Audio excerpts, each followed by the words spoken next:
Hey guys, and welcome back to another MTG card and lore preview. As we meander down the cast of characters that arrived with Commander 2016, let's remember that some cards don't necessarily represent figures already present in our lore. While many are known to the story, finally getting their first cards, some are new faces with new lore still to be uncovered. Such is the case with Saskia, the Unyielding. 3/4 legendary creature human soldier for one of each black, red, green, and white. Vigilance Haste as Saskia the Unyielding enters the battlefield. Choose a player. Whenever a creature you control deals combat damage to a player, it deals that much damage to the chosen player. So, wow, super powerful card that allows you to cut down 2 opponents with your creatures at the same time. Haste and Vigilance don't hurt either, but of course having 4 different colors is always a tall ask.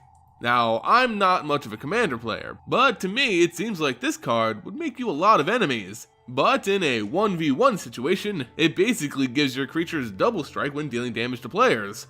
But that's just her card. What's the story behind this axe-wielding brutal beatdowner? Well, here, let me give you the exact story given to us by Wizards of the Coast. Then I'll explain why I did it this way. Saskia was the sole survivor of a massacre conducted against her village by an invading army from across the sea. The warrior tradition of her people calls for the survivors of a battle to erect a monument of stones for the fallen, a task Saskia toiled at in solitude for nearly 10 years. As news of her labor spread among her kindred, thousands of warriors journeyed to see Saskia place the final stone upon this symbol of defiance.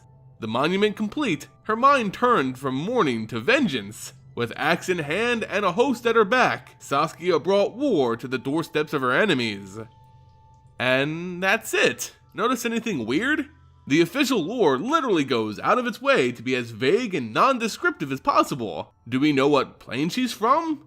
Who decimated her people? No, and we're given no hints. To my knowledge, this character has never been seen or even mentioned in the lore before, although she has some strong potential. But the real question is, what's with all the secrecy? Well, we already know that these straight up 4-color commanders are actually new characters, but Wizards went out of their way to tie them to planes and stories we already are familiar with. That is, except for Saskia the Unyielding. But why? I think it's because this character is acting sort of like a test for a new plane, probably coming sometime in the future, introducing players to the idea of a world very similar to Norse mythology. But maybe I'm wrong. A lot of people online have examined this card's art and found similarities between the face paint used by Saskia to that used by warriors in the Moldovan region of Dominaria. This area was prominent during the Ice Age story, and numerous depictions of this facial war paint can be seen on cards like Moldovan Horde. And when you compare the two, it's quite possible, but I still have my doubts.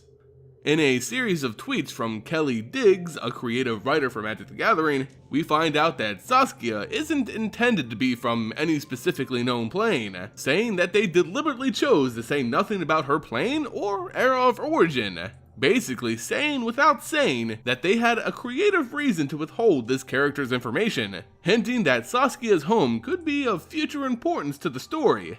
Does this mean we could be headed to a new North Sea plane full of Vikings, as Mark Rosewater teased with his possible Worlds tournament? Or could we return to Moldovia on Dominaria, finally giving some old school players something they've been asking for a while? The answer remains to be seen. All we know is that Saskia's home plane could be very important headed forward. In any case, let me know your thoughts on this card and character. What do you think her mysterious origins hint to? Let me know in the comments below. If you enjoyed the video, consider throwing in a like, sharing it with your friends, and subscribing to stay up to date on all the latest MTG news and lore. As always guys, thanks so much for watching, and I'll see you next time.